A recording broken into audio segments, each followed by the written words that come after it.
అత్యుత్తమ ప్లేస్మెంట్స్ తో ఎంఎన్సీ కంపెనీలలో ఉద్యోగమే లక్ష్యమా? ఇంజనీరింగ్ చదవాలనే మీ పిల్లల కలని కేజీ రెడ్డి కాలేజ్ తో నిజం చేసుకోండి.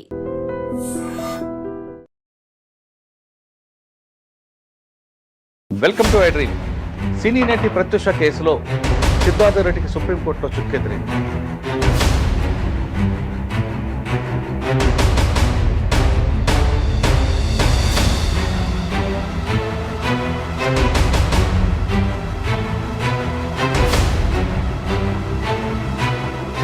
హైకోర్టు కాదని సుప్రీంకోర్టుకి వెళ్ళిన సిద్ధార్థ రెడ్డికి ఇట్టకేలకు 4 వారాల లోపు పోలీసుల ముందు లొంగిపోవాలని సుప్రీంకోర్టు ఈరోజు ఆదేశాలు ఇచ్చారు. అసలు ఆ రోజు ఏం జరిగింది, సిద్ధార్థ రెడ్డికి ప్రత్యూషకు ఏ విధంగా పరిచయమైంది, వాళ్ళిద్దరూ ఎందుకు పురుగుల మందు తాగారు, ఏం జరిగింది విషయాన్ని ప్రత్యూష కేసులో ఫస్ట్ నుంచి ఫాలో అవుతున్న డాక్టర్ నారాయణ రెడ్డి గారు, ఉస్మాన్ యూనివర్సిటీ రిటైర్డ్ ప్రొఫెసర్, ఆయన అడుగుదాం. అసలు ఆయన మొత్తం ఎపిసోడ్ అంతా తీసుకుంటే ఆయనకు చాలా క్లారిటీ కనిపిస్తుంటుంది. సార్ నమస్తే అండి. నమస్తే అండి. డాక్టర్ నారాయణ రెడ్డి గారు, ప్రత్యూష కేసులో మీ పేరు ఒక్కసారి ఫామ్లోకి వచ్చిందండి. అప్పటికీ ఉంది, కానీ ఆ కేసులో డాక్టర్ మునుస్వామి గారు లేనిపోయిన కాంట్రవర్సీలు క్రియేట్ చేయడం, దాన్ని మీరు కాదని చెప్పడం, దాంతో క్లారిటీగా వచ్చింది.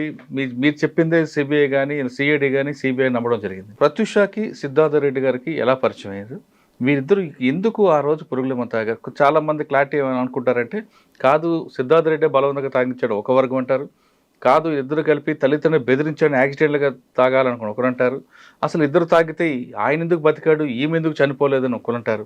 ఇదంతా ఒకసారి మనం వెనక్కి వెళ్లే ముందు సిద్ధార్థ రెడ్డికి ఎందుకు సుప్రీంకోర్టు వెళ్లాల్సి వచ్చింది, పోలీసుల ముందు ఎందుకు 4 వారాల లోపు లొంగిపోవాలని కోర్టు ఆదేశాలు? నాకున్న ఇన్ఫర్మేషన్ ప్రకారం ఇంతకు మునుపు సిద్ధార్థ రెడ్డి మీద ఆత్మహత్యకు ప్రయత్నించినాడు అనే కేసును సుప్రీంకోర్టు కొట్టేసింది. అది నాకున్న ఇన్ఫర్మేషన్. అయితే డాక్యుమెంట్స్ నేను చదవలేదు, ఎవరో వాళ్ళకి తెలిసిన వాళ్ళు చెప్తే. ఇంకోటి, ఆత్మహత్యకు అమ్మాయిని ప్రోత్సహించాడు అనేది కరెక్ట్ కాదనింది 306 అప్పుడు 306. ఇంకోటి, ఆత్మహత్యకు ప్రయత్నించటము 309 ప్రకారం శిక్షార్హమైన నేరం, 1 సంవత్సరం సింపుల్ ఇంప్రిజన్మెంట్. అది కన్ఫర్మ్ చేస్తూ దాని మీద అసలు 309 అంటే ఆత్మహత్యకు ప్రయత్నించిన వ్యక్తికి శిక్ష వేయచ్చా లేదా అనే దాని మీద అప్పటికే దాని లీగల్ వ్యాలిడిటీ మీద సుప్రీంకోర్టు కాన్స్టిట్యూషనల్ బెంచ్ని చేసింది. ఆ కాన్స్టిట్యూషనల్ బెంచ్ ఏమి ఇచ్చిందో మనకి ఇంతవరకు ఏం తెలియదు, ఎందుకంటే అవి ఏవో ఇస్తూ ఉంటారు, ఎక్కడో రిపోర్ట్ చేస్తారు, మనం చదవం. అప్పుడు ఇస్తూ ఆ కాన్స్టిట్యూషనల్ బెంచ్ ఇచ్చిన రిపోర్ట్ ఆధారంగా కానీ ఆత్మహత్యకు ప్రయత్నించటం నేరమైతే నువ్వు పోలీసుల ముందు లొంగిపోవాలి అనే షరతు విధించినట్టు అప్పట్లో చదివాను పేపర్లో. అంటే actual judgment of the Supreme Court లేదు, హైకోర్టుది ఉంది, సెషన్ జడ్జిది ఉంది, మెట్రోపాలిటన్ సెషన్ జడ్జి. తర్వాత అది సో దీంట్లో వాళ్ళు ప్రోత్సహించాడు, ఆ అమ్మాయిని కంపెల్ చేశాడు అనే దానికి ఎందుకు నిరాధారమైనదిగా భావించి ఉంటారంటే, వాళ్ళు కొనుక్కునింది ఒక పురుగుల మందు నువాక్రాన్ అనే పేరుతో 300 ml. 300 ml అంటే మన గ్లాసు మామూలుగా 200 నుంచి 250 ml కెపాసిటీ ఉంటుంది. ఒక గ్లాస్ కంటే కొద్ది ఎక్కువ ఆ పాయిజన్ ఆ బాటిల్లో ఉంటుంది. అది కూడా చెరు కొంచెం తీసుకొని, ఏది 1.5 లీటర్ కోకోకోలా డ్రింక్లో చెరుకు కలుపుకొని, అది మొత్తం కలుపుకోలేదు, మిగతాదంతా సగం బాటిల్కు అట్లే పాయిజన్తో పాటు దానికి బాగా మూత పెట్టి జాగ్రత్తగా అక్కడ మున్సిపల్ కుప్పదొడిలు వేసేశారు. అంటే కొనుక్కుంది ఎక్కడంటే బషీర్బాగ్లోనా? కాదు, ఇది హైదర్గూడలో. అదే బషీర్బాగ్ నుంచి ఓల్డ్ ఎమ్మెల్యే క్వార్టర్స్ మీద షాపులు ఉంటాయి, అక్కడ కొనుక్కున్నారు అనేసి. ఎందుకంటే వాళ్ళ తల్లిదండ్రులు బెదిరించడానిక లేదు నిజంగానే? అదే చెప్తాను దీంట్లో మొత్తం. అంటే ఇక్కడ కొనుక్కున్న తర్వాత 2 క్యాడ్బరీ చాక్లెట్స్ కొనుక్కున్నారు తినడానికి, వాళ్ళిద్దరికి చెరొకటి. తర్వాత 1.5 లీటర్స్ కోకోకోలా బాటిల్స్ 2 కొన్నారు. దాంట్లో ఒకటి ఓపెన్ చేశారు. ఈ బాటిల్స్ ఓపెన్ చేయడానికి ఫిస్కర్ నైఫ్ అని బాటిల్ ఓపెనర్ ఓపెన్ తర్వాత ఈ బాటిల్స్ రెండింటిని ఓపెన్ చేసి వాళ్ళు కేవలం కొద్ది మంది మాత్రమే దాంట్లో గెలిపారు, మ్మ్. పూర్తిగా గెలపలేదు. చావాలనుకుంటే పూర్తిగా గెలిపేవాళ్ళు. రెండవది, వాళ్ళు చావాలనుకుంటే అది కొద్ది కిరోసిన్ స్మెల్ వస్తుంది, ఆర్గనోపాస్పేట్ కాంపౌండ్స్, ఆరోమాక్స్ అని మ్మ్. Petroleum derivative. అది కిరోసిన్ లాగా చూడడానికి ఉంటుంది, దాని స్మెల్లే ఉంటుంది. అదేం పెద్ద కష్టం కాదు భరించటం. రాగా అట్లే తాగేసిందరు. మ్మ్. అది కూడా ఒకటి కాకుండా 2 బాటిల్స్ కొనుక్కుందరు. వాళ్ళ దగ్గరేమో అబ్బాయి దగ్గర పైసలు ఉన్నాయి. నేను ఎందుకు అది వాళ్ళు ఆత్మహత్య చేసుకునేదానికి ప్రయత్నించలేదని చెప్తున్నానంటే మ్మ్. ఈ సర్కమ్స్టాన్షియల్ ఎవిడెన్స్తో. తర్వాత కొద్ది మాత్రమే కలుపుకొని 1.5 లీటర్ కోకో కోలాలో ఇక్కడ వాళ్ళు 150 ml, 150 ml అంటే టీ కప్ అంతా, మ్మ్. అంత మాత్రమే ఎందుకు కలుపుకుంటారు? మొత్తం అంతా కలుపుకొని ఉండేవాళ్ళు కదా. ఇది లేదు. దాంట్లో కలిపింది ఎందుకు డైల్యూట్ చేయటం? చచ్చేదానికి కాదు. మ్మ్. చచ్చేదానికే తీసుకొని ఉంటే నెక్లెస్ రోడ్డు మీద నుంచి తొందరగా నడుపుకుంటూ కారును ఎందుకు దీని కేర్ హాస్పిటల్ బంజారా హిల్స్కి వస్తారు? వస్తూ వాళ్ళ ఫ్రెండ్స్కి ఫోన్ చేసి ఆ హాస్పిటల్కి రమ్మని చెప్తారు. ఇవన్నీ కానీ మనం కానీ అనలైజ్ చేస్తే వాళ్ళు చావడానికి తాగలేదు. అబ్బాయి తల్లి ఎవరైతే వాళ్ళ పెళ్ళికి ఒప్పుకోవటం లేదో ఆమెను కంపెల్ చేసి ఆమె దగ్గర పెళ్ళికి ఒప్పించడానికి తాగినాడు అనేది నా ఒపీనియన్. అయితే నేను ఎక్కడ కానీ మా ఒపీనియన్ ఇదాన్ని ఎవరు అడగరు మమ్మల్ని. మ్మ్. దేన్ని చచ్చిపోయినారని అడుగుతారు కోర్టులో కానీ ఎక్కడ కానీ. అవును. అడిగితే కానీ ఇది అంటే ఇది వచ్చేసి అటెంప్ట్ టు కమిట్ సూసైడ్ కిందకి కూడా రాదు. థ్రెటన్ టు కమిట్ సూసైడ్, బెదిరించటం, మ్మ్. అటువంటి కేసుగా ఇది తెలుస్తుంది. సరే, దాని కథ అక్కడ పెడితే ఈ అమ్మాయి కడుపులో ఎక్కువ తిప్పుతా ఉన్నింది అబ్బాయి కంటే. అప్పుడు అది తాగిన వెంటనే ఇది తిప్పుతూ ఉంటే అమ్మాయి గొడవ చేసింది. ఆ గొడవ చేసినప్పుడు వెంటనే కేర్ హాస్పిటల్కు తొందరగా కార్లో డ్రైవ్ చేసుకొని వచ్చినాడు. కారు నుంచి దిగుతూ ఉన్నప్పుడు అమ్మాయి వామిట్ చేసుకునింది. అచ్చా. చేసుకుంటే అక్కడున్న హాస్పిటల్ అడ్మినిస్ట్రేటర్, అంటే మన దగ్గర ఆర్ఎంఓస్ అంటాం, ఉస్మానియా హాస్పిటల్లో కానీ గాంధీలో కానీ, ఆయన చూసి వీల్ చైర్ పంపించి వాళ్ళు ఆ అమ్మాయిని తీసుకొని వచ్చి అమ్మాయితో పాటు అబ్బాయి కూడా ఎంక్వైరీ కౌంటర్కి వచ్చి మేము ఇద్దరము కూల్ డ్రింక్లో కలుపుకున్న పెస్టిసైడ్ పాయిజన్ తాగినాము అని వచ్చినారు. ఇది వాళ్ళు కేర్ హాస్పిటల్కి చేయడం 7:45కు సాయంకాలం. కానీ వాళ్ళు 8 గంటల వరకు అడ్మిట్ చేసుకోవడానికి నిరాకరించినారు. మ్మ్. మీరు పాయిజనింగ్ కేసు అంటున్నారు, మీరు గాంధీకి కానీ ఉస్మానియాకి కానీ పోండి, మా దగ్గర కాదు ఈ టైప్ కేసులు మేము తీసుకోమనేసి. మళ్ళీ ఆఖరికి కన్విన్స్ అయ్యి 8 గంటలకు అడ్మిట్ చేసుకున్నారు. అబ్బాయిని ఒక చోట, అమ్మాయిని ఇంకో చోట, అబ్బాయిని జెంట్స్ సైడు, అమ్మాయిని లేడీస్ సైడు ఇంటెన్సివ్ కేర్లో అడ్మిట్ చేసినారు. మ్మ్. చేసిన వెంటనే అబ్బాయి ఇచ్చిన ఫోన్ నెంబర్ ప్రకారము వాళ్ళ ఇంటికి ఫోన్ చేసి చెప్పినారు. అమ్మాయి ఇచ్చిన ఫోన్ నెంబర్ ప్రకారము వాళ్ళ మదర్కు ఫోన్ చేసినారు. వాళ్ళ మదర్ తార్నాకాలో ఉంటుంది. మ్మ్. అక్కడి నుంచి ఆమె ఇమీడియట్గా ఈ వాళ్ళ కొడుకుని తీసుకొని ఆటోలో వచ్చింది ఇక్కడికి. వచ్చేప్పటి కేర్ హాస్పిటల్కు 9:30 అట్లయింది. ఈ మధ్యలో 8 నుంచి 8:30 మధ్యలో రిపీటెడ్ ఫోన్ కాల్స్ 3 పోలీస్ స్టేషన్లకు వెళ్ళినాయి. మొదట వీళ్ళు పంజగుట్ట పోలీస్ స్టేషన్కి చేస్తే అబ్బాయి అడ్రస్ బంజారా హిల్స్, అమ్మాయి అడ్రస్ ఉస్మానియా యూనివర్సిటీ అన్నారు. మళ్ళీ బంజారా హిల్స్ వాళ్ళేమో అప్పుడు తీసుకున్న వాళ్ళు మీ హాస్పిటల్ రోడ్డు కట్టుపక్క ఉంది, ఆ ఏరియా పంజగుట్టకు వస్తుంది అని పెట్టేసినారు ఫోను. మ్మ్. మళ్ళీ ఉస్మానియా యూనివర్సిటీ వాళ్ళు ఇది ఉప్పల్ ఏరియా కిందకి వస్తుందా లేకపోతే ఉస్మానియా యూనివర్సిటీ కిందకి వస్తుందా తార్నాక్ అంటున్నారు కాబట్టి అక్కడ రోడ్డుకి ఇటుపక్క అటుపక్క అనేది ఉంటుంది, కనుక్కోండి అన్నారు. అయినా సరే వాళ్ళు 10 గంటల ప్రాంతంలో అక్కడికి వెళ్ళారు. 9:30, 10కి ఒక హెడ్ కానిస్టేబుల్. తర్వాత ఈ అమ్మాయి కండిషన్ చాలా సీరియస్గా ఉంటే 10:30 ఆ మధ్యలో రాత్రి వీళ్ళు ఒక జీప్లు ఇచ్చి వాళ్ళ వెహికల్ ఇచ్చి కారు 3 పోలీస్ స్టేషన్లకు అడ్రస్ చేసిన లెటర్స్ని పంపించారు కేర్ హాస్పిటల్ నుంచి. బంజారా హిల్స్ వాళ్ళు అబ్బాయి దానికి తీసుకెళ్ళి అక్కడ ఏఎస్ఐని పంపించారు. ఇది చూసి రమ్మని. ఆయన చూసి ఆ అబ్బాయి నోట్లోన ముక్కుల్లోన గొట్టం ఉంది, మాట్లాడగలిగే పరిస్థితిలో లేడు అని రాసుకొని పోయినారు.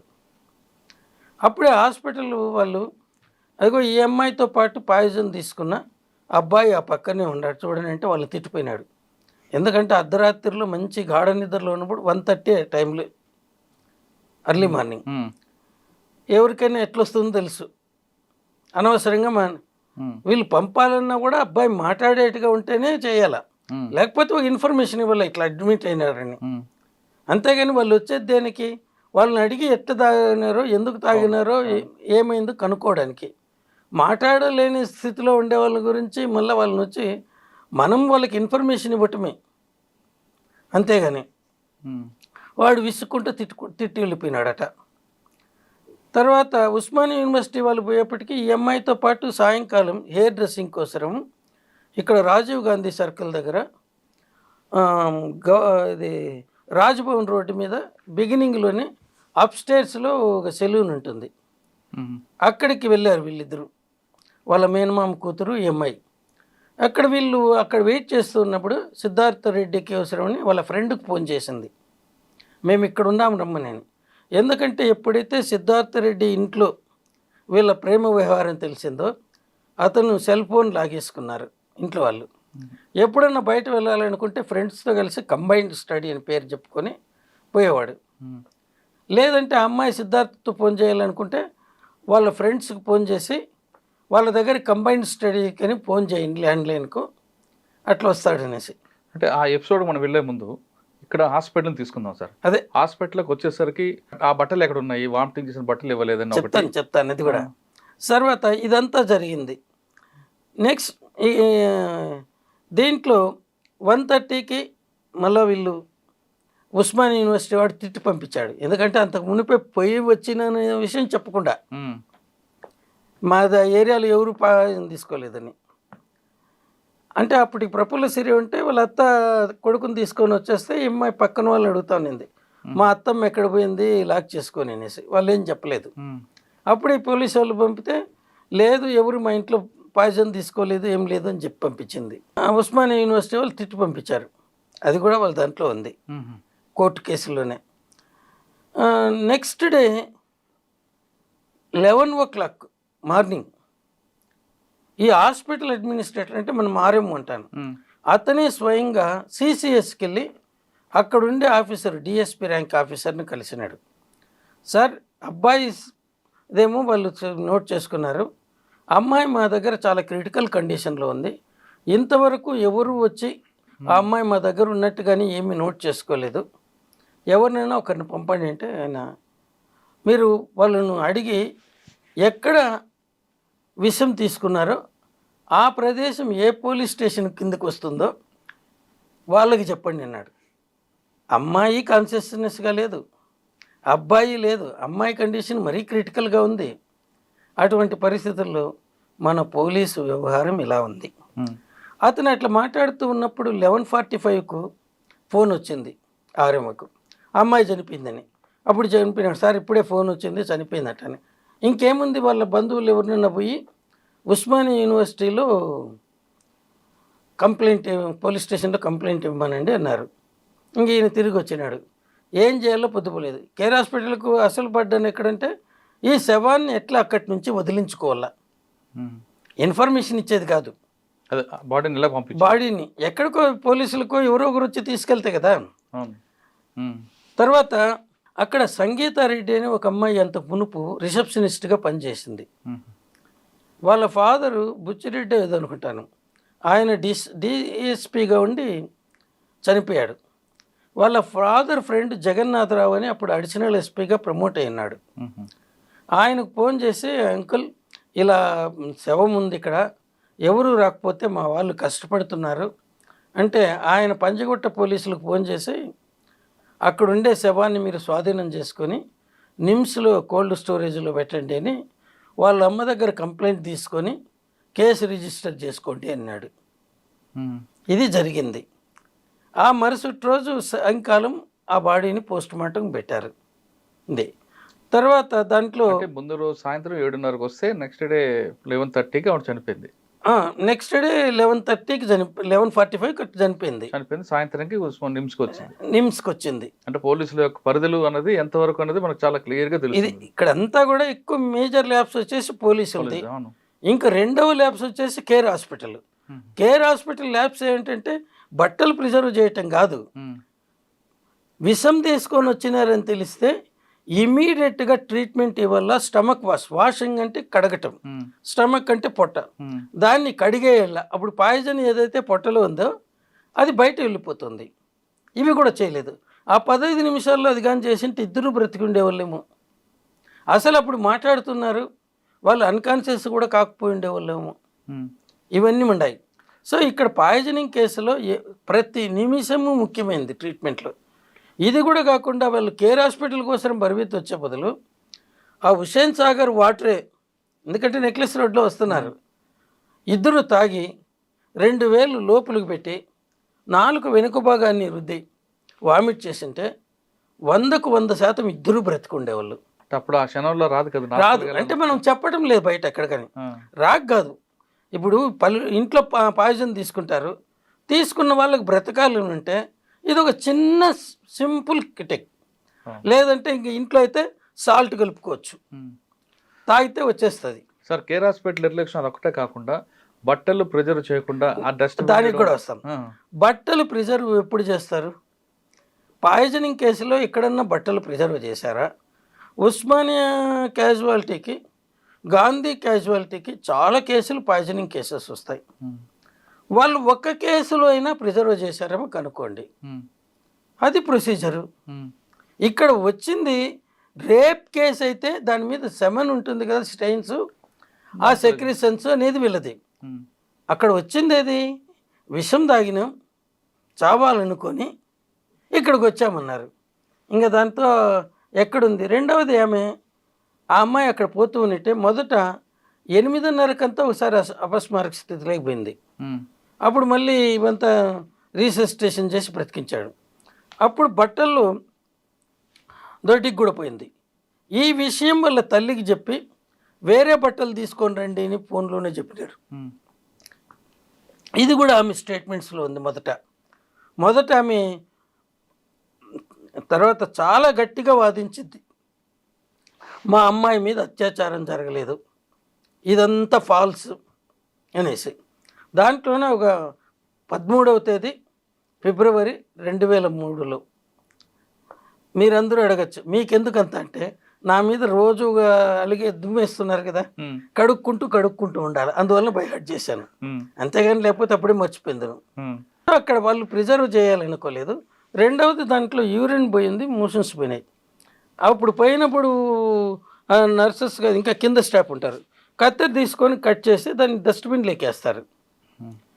దీన్ని ఎందుకు కాంప్లికేట్ అయ్యిందంటే ఈ సోమరాజు గారు ఒకరాజు మీడియా వాళ్ళందరినీ పిలిచి వాళ్ళతో ఏం జరిగింది చెప్తూ, బట్టలు ఏమైనా అంటే ఇక్కడే ఉండే, ఎక్కడికి పోలేదు, పోలీసు వాళ్ళు తీసుకోలేదు, మా దగ్గరనే ఉండే అన్నాడు.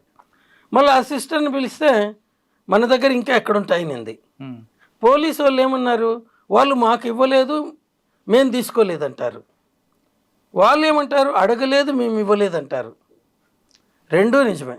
కానీ ఆ అమ్మాయి బట్టలు ఆ అమ్మాయి మీద ఉన్నవి తల్లి ఇంటి దగ్గర నుంచి తీసుకొని వచ్చినవి, తొడిగారు ఈ బట్టలు కట్ చేసేసిన తర్వాత. సో దాంట్లో అమ్మాయి బట్టలు ఎక్కడ పోయినాయి అనేది ఎవరికేమీ అనుమానం కూడా లేదు.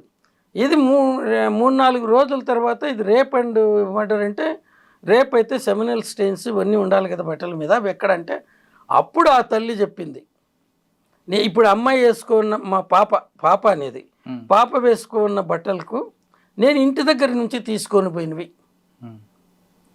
ఇవి హాస్పిటల్లో చేరిన టైంలో ఉన్నవి కాదు అనేసి. అంతవరకు దాని గురించి ఎవరు ఉండలేదు. అంతకాలం నేను ఇక్కడ చెత్త వేసిపోతే మీరు దాచుకుంటారా? హాస్పిటల్ అయినా దాచుకుంటుందా? ఉండదు. వాసన కొడతా ఉంటే ఉంటారా? కాదు సార్, మీరు చెప్తున్నట్టుగా సూసైడ్ భయపడదామనే ఉద్దేశం తాగారు, కానీ ఇంత కాంప్లికేటెడ్ ఎందుకు అయిందండి సిచ్యువేషన్? కాంప్లికేటెడ్ ఎందుకైందంటే మునుస్వామి గారు ఆ రోజు డ్యూటీలో లేరు, అనుకోకుండా అక్కడికి పోయినారు.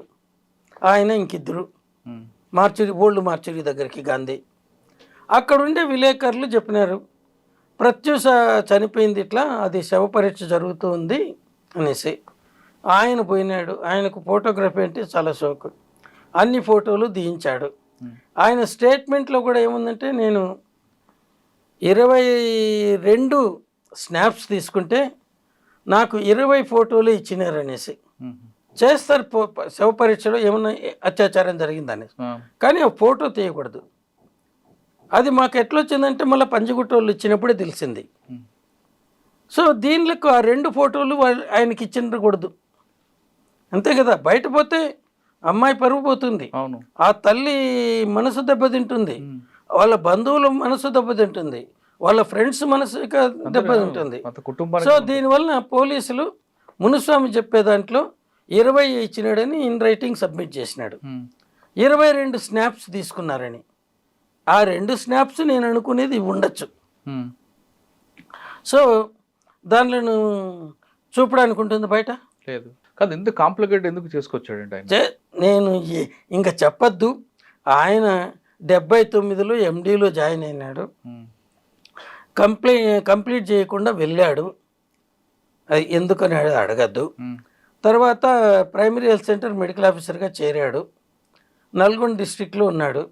అక్కడి నుంచి మళ్ళీ ఉస్మానియాకు ట్యూటర్గా వచ్చాడు మా డిపార్ట్మెంట్కు. అప్పుడు గోవిందయ్య గారు అని హెడ్ ఆఫ్ ది డిపార్ట్మెంట్ ఉండేవాడు 90లో.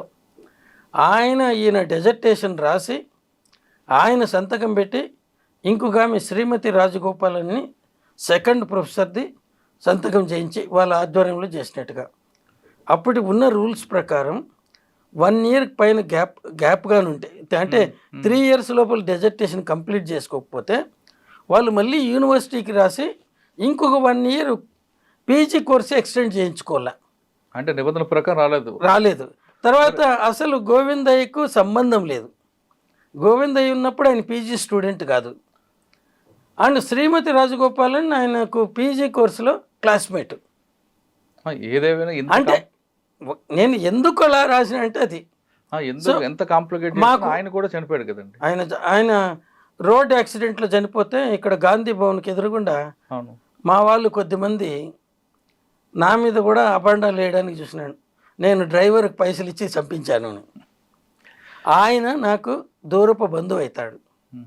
ఆయన వైపు మా బంధువునేసి అట్లా.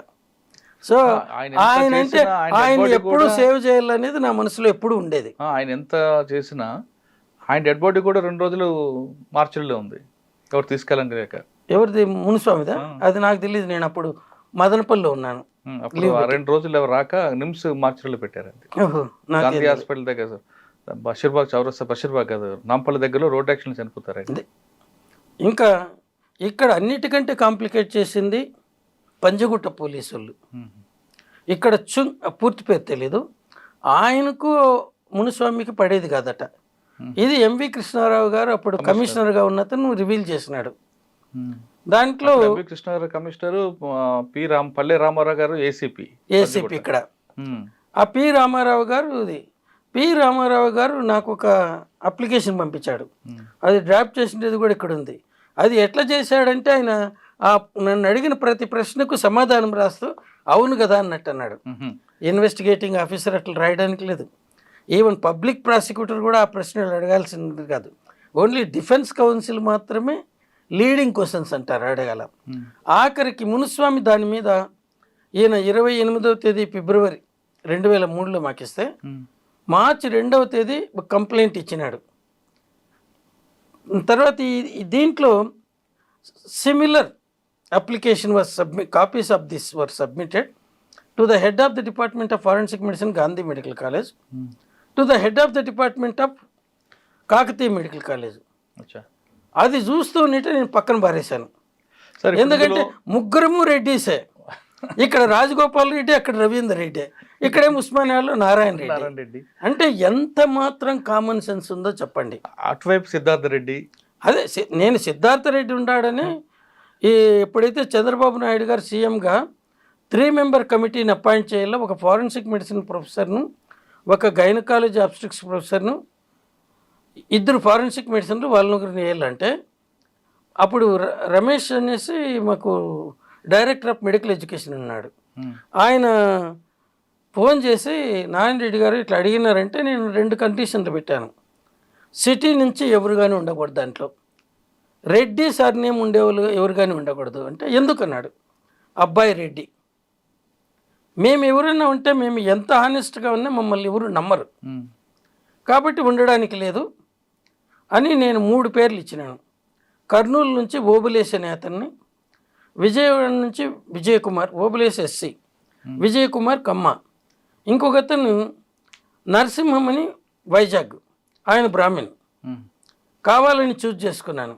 తర్వాత నరసింహం ఆయన వచ్చేది ఎప్పుడు వైజాగ్ నుంచి, నారాయణ రెడ్డి ఎందుకు లేడు అన్నాడు ఆయన. చెప్తే ఇప్పుడు రమేష్ గారు సార్ ఆయనే చెప్పింది ఇది, తను ఉండనన్నాడు. రమేష్ గారా? కాదు, మా director of medical education, ENT surgeon Kurnool నుంచి, అప్పుడు డైరెక్టర్గా ఉన్నాడు.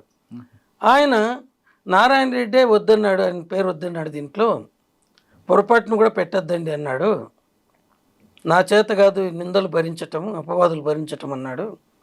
ఎందుకంటే ఆల్రెడీ ఆ రిపోర్ట్ వీళ్ళు 28వ తేదీ నాకు తెచ్చిచ్చారు, మాకు 28, 20 తర్వాత మార్చి 1, 2 ఒక ఎగ్జామ్ జరుగుతున్నది, యూనివర్సిటీ ఎగ్జామ్స్ ప్రాక్టికల్స్గా.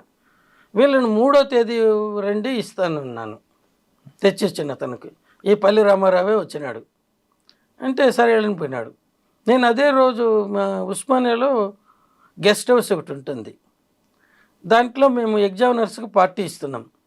రాజగోపాల్ రెడ్డికి ఫోన్ చేసినాడు గాంధీ నుంచి, మీ అక్కడ మునుస్వామి 2వ professor, Gandhi Rajagopal Reddy head of the department, me external తీసుకొని మీరు కూడా రండి అంటే తనకేదో పని ఉంది మునుస్వామి ద్వారా వాళ్ళని పంపుతానని అన్నాడు. నేను అంటానంటే 3వ తేదీ రమ్మన్నా ఒకటి కదా మేము వస్తున్నాం అన్నాడు. ఎందుకన్నాను, మీకు ఇచ్చిందే దాని కాపీలు మా ఇద్దరికి ఇచ్చినాడు, నాకు రవీందర్కి అన్నాడు. అంతవరకు నేను ఏం చదవలేదు, తర్వాత చదివి చూస్తే అది రవీందర్ రెడ్డి గారి ఇది అనేసి డ్రాఫ్టింగ్ కూడా ఆ క్వశ్చన్స్ తెలిసింది. ఇంక పక్కన పారేశాను, పెద్ద ఇష్యూ అవుతుందని. అయినా సరే దీంట్లో ఇరికించి ఈ రోజుకు నన్ను చంపుతున్నారు. ఎన్ని సంవత్సరాలు పట్టింది సార్?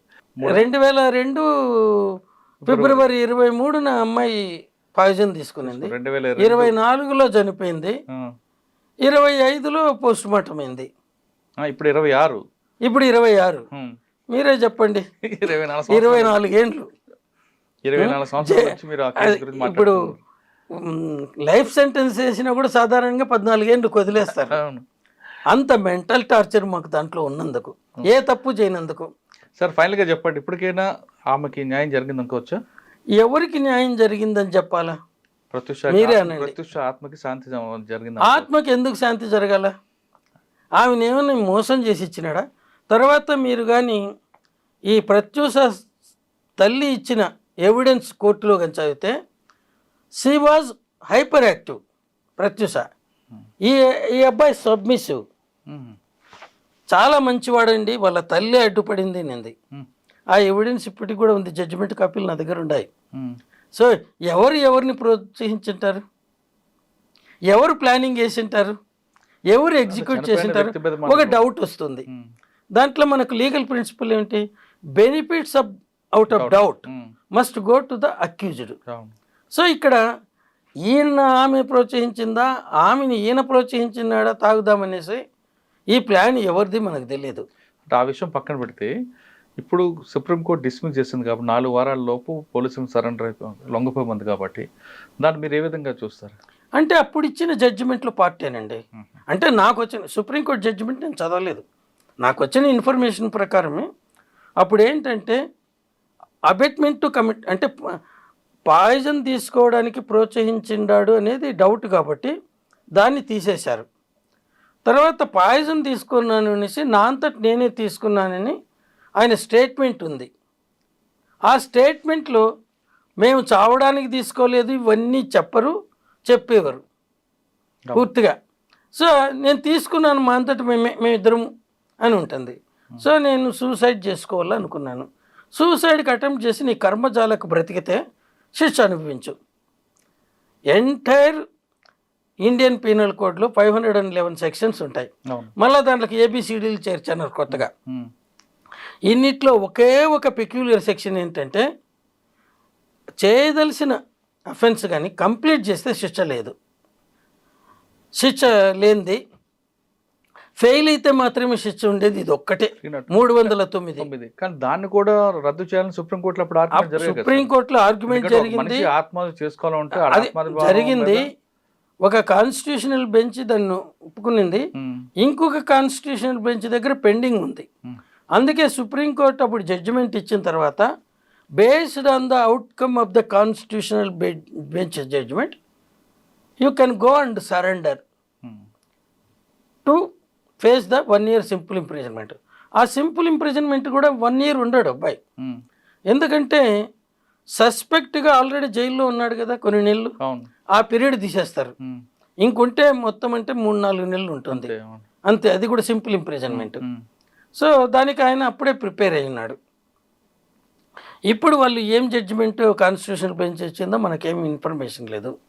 సో ఈరోజు జడ్జిమెంట్ కాపీ ఇంకా బయట రాలేదు. ఎవరికి వాళ్ళు ఊహాగానాలు అదే చక్కర్లు కొడుతున్నాయి. అంటే ఫైనల్గా మీరు చెప్పేది ఏంటంటే ప్రత్యూష ఆత్మ బతకకుండా ఉండడానికి 3-4 వ్యవస్థల్లో కారణాలు. ఒకటి పోలీసు, 2 హాస్పిటల్, 3 డాక్టర్. 164లో పోలీసులు రికార్డ్ చేస్తారు. దానికి అడిషనల్గా కింద ఇంకో సెక్షన్ పెట్టినారు. అక్కడ పెట్టిండకూడదు. అక్కడ విక్టిమ్ని ఎలా ఎగ్జామిన్ చేస్తూ ఉండారనే దీంట్లో డాక్టర్ ఇచ్చే opinion must be substantiated with the facts observed అని ఉంది. సో ఇక్కడ మునుస్వామి గారు ఒపీనియన్లో మునుస్వామి గారు ఒపీనియన్ ఇవ్వలేదు. ఆయన ఒపీనియన్ ఇచ్చేసినాడు, గొంతు బిసికి చంపేసినారని. ఫస్ట్ ఒపీనియన్ అదే. రెండోది however viscera preserve to rule out poisoning if any. Poisoning కేసుగా తెచ్చాడు. దాంట్లో పాయిజన్ ఉన్నట్టుగా స్టమక్ కంటెంట్స్లో ఉండదు. ఈ గోవిందయ్య గారు డ్రాఫ్ట్ చేసిన లెటర్లో కూడా ఒక పారాగ్రాఫ్లో అదే ఉండదు. Thick viscid liquid, abnormal odour with congestion of mucosa అవన్నీ ఏదో రాసినారు. Signs of poisoning, forensic science రిపోర్ట్లో పాయిజన్ ఉందని రాసినారు.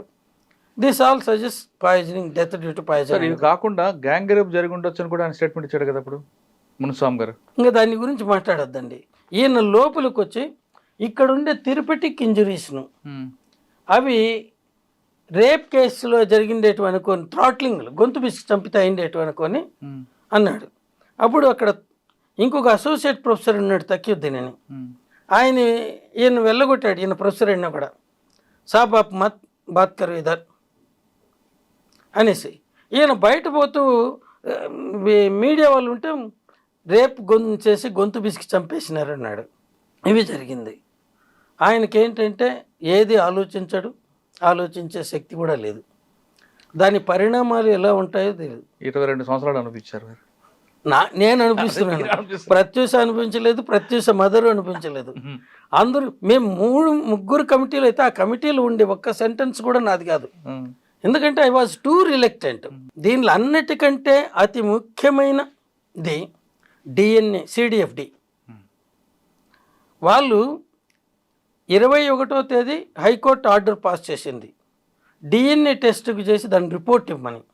సిడిఎఫ్టీకి పోయినప్పుడు ఈ మెటీరియల్ ఎలా కలెక్ట్ చేశారు అనేది వాళ్ళు అడగలేదు. ఫస్ట్ స్టెప్ అది. డిఎన్ఏకి మెటీరియల్ కావాలంటే ఇక్కడ ఒక క్లాత్ కట్టుకోవాలా, తలకు క్లాత్ కట్టాలి. రెండవది చేతులకు డబుల్ గ్లౌస్ వేసుకోవాలి, స్టెరైల్, సర్జరీ చేసేటప్పుడు యూజ్ చేసేటివి. ఎందుకంటే మన చేతితో తాకిన ప్రతిని, అదే స్వాబ్ అనేది, స్వాబ్ అంటే ఏం లేదు, పైన కాటన్ చుట్టడమే. పొరపాటున మన డిఎన్ఏ దానికి అంటుతుంది, అది జరుగుతుంది. రెండవది ఇది స్టెరైల్ స్వాబ్ ఉండాలి. స్టెరైల్ స్వాబ్ అంటే మనకి ఏదన్నా పుండు ఇన్ఫెక్షన్ అయితే గాయము, అది ఇట్లా తీసి పెడతారు. దానికి మైక్రోబయాలజీ ల్యాబొరేటరీలో ఉంటాయి ఇవి. వాళ్ళకు పెట్టి వాళ్ళ దగ్గర నుంచి వాళ్ళకు స్టెరైల్ బాటిల్లో స్వాబ్ పెట్టి పంపిస్తారు. అది తీసుకొని వచ్చి దాంతో చేసి ఫ్యాన్ ఎయిర్ కింద, ఎండకి ఎక్స్పోజ్ చేయకూడదు, హీట్కి సబ్మిట్ చేయకూడదు, ఫ్యాన్ ఎయిర్ కింద ఆరబెట్టి మళ్ళీ ఆ బాటిల్లోనే పెట్టి సీల్ చేసి పంపాలా. ఏమీ చేయలేదా? ఇవి చేశారా లేదా అనేది వాళ్ళకి అనుకోలేదు.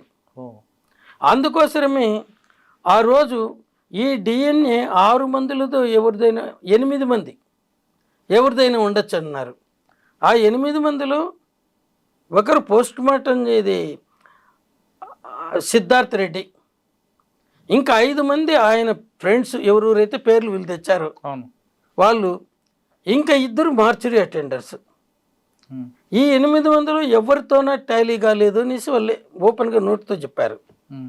ఇది తర్వాత Siddhartha Pratyusha mother DNA sample కూడా కలెక్ట్ చేశారు. అది ఎందుకంటే ఇప్పుడు ఈమె శవం లేదు, ఈమె టిష్యూస్ లేవు. సో అది హైకోర్టు ఆర్డర్లో ఏముందంటే ముందు ఆ ప్రిజర్వ్ చేసిండే స్వాబ్స్ ఆ అమ్మాయినో కాదో తేల్చండి అన్నారు. మదర్ తీసుకున్నారు. అది తీర్చడానికి DNA sample of the mother తీసుకున్నారు. ఈ డిఎన్ఏ అనేది క్రోమోజోమ్స్లో వాటిలో జీన్స్ ఉంటాయి, ఆ జీన్స్లో ఉంటుంది. దీంట్లో దాంట్లో ఉండే మదర్ సెల్లో ఉండే దాంట్లో దీంట్లో ఉంటాయి. దాంట్లో ఒకటి టాలీ కాకపోయినా ముందు ఎంఐ డిఎన్ఏ ప్రొఫైల్ తయారు చేస్తారు. అవును. దాంట్లో మదర్ డిఎన్ఏతో కంపేర్ అయ్యేటివి తీసేస్తారు. ఒక్కోసారి డూప్లికేట్ కూడా ఉండొచ్చు, ఫాదర్ది మదర్ది ఒకటేటప్పుడు. ఆమె డిఎన్ఏ మొత్తం వచ్చేసి ఒక సెల్లో ఉండేది ఒక క్రోమోజోమ్లో 46 ఉంటాయి. ఆ 46లో దేంతోనూ ఒక దాంట్లో ఎంఐలో ఉండే వాటిలో సగం టాలీ కావాలి, 23 టాలీ అవుతున్నాయో లేదు కంపేర్ చేసుకున్న తర్వాత సో ఈ శాంపుల్ ప్రత్యూషదే అని మొదట నిర్ధారించుకున్న తర్వాత వీళ్ళలో ఇంక్లూడింగ్ 2 మార్చురీ అటెండర్స్, ఆ మార్చురీ అటెండర్స్ని పెడితే వాళ్ళంతా పైన ఎక్కడ స్ప్రెడ్ చేసినారంటే వాళ్ళు ఏమన్నా శవం మీద అత్యాచారం చేశారన్నట్టు. శవము ఇక్కడ నిమ్స్ హాస్పిటల్లో ఉన్నాడు అనేది కూడా తెలియదు. అంటే మనం సృష్టించుకోవడానికి ఏమన్నా చేసుకోవచ్చు, ఈ టైప్లో ఉన్నారు. వాళ్ళు ఎవరితోనే టాలీ కాలేదు. ఎవరితోనే టాలీ కాలేదంటే ఏంటి, మా వాళ్ళు శవ పరీక్ష చేసేటప్పుడు కాటన్ ఉంటుంది మార్చురీలు ఎప్పటికైనా. అది ఎందుకు ఉపయోగిస్తాం, మనకి ఎక్కడన్నా గాయం జరిగితే దాని మీద కాటన్ వేసి బ్యాండేజ్ కడతాం. ఎందుకు అది అట్లే ఆడపిల్లలు మెన్స్ట్రువల్ బ్లీడింగ్ బయట రాకుండా ఇప్పుడు ప్యాడ్స్ కట్టుకుంటారు. ఈ టైప్ అది ఇక్కడ పెట్టి సూచరింగ్లో బాడీ ఇట్లా దొరికినప్పుడు ఇది చేరకూడదు, అట్లా తలలో పెట్టి అక్కడ కారకూడదని పెట్టేది. అది డర్టీ కాటన్. అది ఎన్నోసార్లు మా వాళ్ళు గ్లౌడ్ హ్యాండ్స్, ఒకసారి పొద్దున వస్తువు నెట్టే ముందు దాన్ని అంతా శుభ్రం చేస్తారు మార్చురీని. చేసిన తర్వాత చేతులు కడుక్కొని వాళ్ళు తెచ్చుకున్న టిఫిన్ తింటారు. మళ్ళీ సాయంకాలం ఇంటికి పోయి స్నానం చేసేంత వరకు ఇంకేం ముట్టరు మధ్యలో, ఒక టీ తప్ప. టీ ఎందుకంటే అది ప్లాస్టిక్ది ఉంటుంది కాబట్టి వేడిగా ఉంటుంది కాబట్టి. మిగతాది ఏదైనా మీరు ఇచ్చినా కూడా తీసుకోరు వాళ్ళు. మీకు తెలుసు గాంధీ మార్చురీ, ఉస్మానియా మార్చురీ ఎట్లుంటాయో చూసా. అది ఇంకా దాన్ని నేను ఎక్స్ప్లెయిన్ చేయాల్సిన అదే ఆ కాలంలో కూడా గాంధీ మార్చురీ అయితే ఇంకా వర్స్ట్గా ఉండేది. సో ఇది పరిస్థితి. దాంట్లో ఇవి కంటామినేటెడ్ కాటన్. వీళ్ళు 8 మందిది కానప్పుడు ఇంకెవరిది అయినప్పుడు వీళ్ళు బయట పెట్టాలనా? అక్కడ ఎవరికి ఇవ్వకుండా అది సీల్డ్ కవర్లో పెట్టేశారు. హైకోర్టులో రిజిస్ట్రార్ జ్యుడిషియల్ కింద 5 ఏళ్ళ వరకు ఓపెన్ చేయకూడదు అనేసి. మరి ఏం చేశారో మనకు తెలియదు. మీకు ఇంత గొడవ చేసే బదులు దాంట్లో ఏముంది అడగచ్చు కదా. ఇది ఏంటంటే మనము ఒక సీక్రెట్ అనుకొని మన మనసులో దాచుకున్నది ఏది, కానీ అది బయటికి ఎక్స్ప్రెస్ చేసేంత వరకు మీ మనసు ఊరుకోదు. ప్రత్యూష కేసులో వ్యవస్థలోని లోపాలు బయటపడ్డాయి అంటున్నారు నారాయణ రెడ్డి గారు. వాళ్ళు తల్లిదండ్రులు బెదిరించడానికి తీసుకున్న పురుగుల మందు బతకాలనుకుని అందరికి ఫ్రెండ్స్కి చెప్పి హాస్పిటల్ రావడం, కొంచెం లేటుగా రావడం, అక్కడ పోలీసులు తమ పరిధి కాదంటూ దాటవేయడం, ఇదొక డిలే అయితే, హాస్పిటల్ డాక్టర్లు స్టమక్ ఫాస్ట్ చేయకుండా కొంత కాలయాపన చేయడం మరొక నిర్లక్ష్యం అయితే, చనిపోయిన తర్వాత గాంధీగా హాస్పిటల్ చేసిన డాక్టర్లు చేసిన ఘనకార్యం, పోస్ట్ మార్టం డాక్టర్లు చేసిన ఘనకార్యం మరింత కాంప్లికేట్ అయింది. దీంతో పాటు కొన్ని విషయాలు జరగడంతో ఇంత రద్దాంతం జరిగినట్లు విషయం చాలా స్పష్టంగా తెలుస్తుంది. మొత్తం మీద తీసుకుంటే తల్లిదండ్రులు బెదిరించాలని యాక్సిడెంట్లుగా తీసుకున్న పురుగుల మందు కథ 24 సంవత్సరాల తర్వాత బయటపడింది. ఇప్పుడు ప్రత్యూష కేసులో జరిగిన వ్యవహారంపై నారాయణ రెడ్డి గారి విశ్లేషణ మరో అంశాల్లో మళ్ళీ కలుద్దాం. అంతవరకు నమస్తే, థ్యాంక్ యూ వెరీ మచ్. ఇప్పటికైనా మీరు బయటపడ్డారు.